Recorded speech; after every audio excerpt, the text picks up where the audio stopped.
आयुर्वेद चिकित्सालय आणि पंचकर्म केंद्र, शरीर शुद्धीसाठी ऋतुशोधन, वमन आणि विरेचन। आजच संपर्क साधा।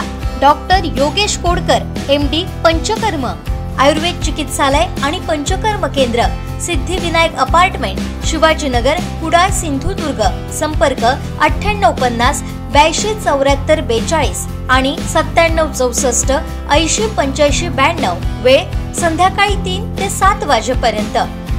मालवणसह जिल्ह्यात अवकाळी पावसाने झोडपून काढले। गडगडाटासह पडलेल्या पावसामुळे साऱ्यांचीच तारांबळ उडाली। काही दिवस थंडी पडल्यानंतर पुन्हा प्रचंड उष्मा जाणवत होता। आंबा बागायतदारांनी फवारणी कलमांवर केली होती।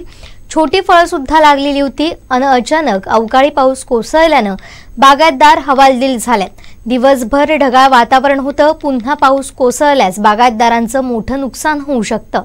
वादळी पाऊस आहे आणि त्याच्यामुळे वादळी पावसाचा जोरात जर पाऊस आला तर पावसाने त्रास होणार, परंतु थोडा थोडा पाऊस असेल, दिवसातून समजा 1 तास 1.5 तास पडला, थोडा थोडा उदोन होईल, तर त्याचा इफेक्ट झाडावरती तेवढा होणार नाही, नुकसान होणार नाही।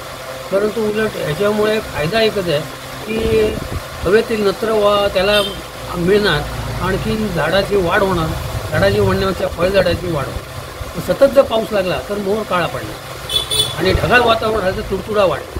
त्यामुळे तुडतुडा वाढण्याचं जे प्रमाण आहे ते ढगाळ वातावरणाने जास्त होतं। जसं वातावरणाचं टेम्परेचर बदलतं त्या टेम्परेचरप्रमाणे प्राण्यांचं म्हणजे तुडतुडा म्हणा, इतर कीटक म्हणा, ज्याला खाणारे मावा म्हणा, याचं प्रमाण वाढत जातं। त्यामुळे शक्यतो वातावरणावरती नियंत्रण करता आलं शेतकऱ्यांना। उदाहरणार्थ तुडतुडा वाढला तर गरम धूप दूर करायचा किंवा थंड पाण्याचा फवारा करावा, जेणेकरून टेम्परेचर चेंज झालं की हे तुडतुडे सहन करू शकत नाही आणि त्याचा इफेक्ट ॲटोमॅटिक प्राण्यांवरती होतो।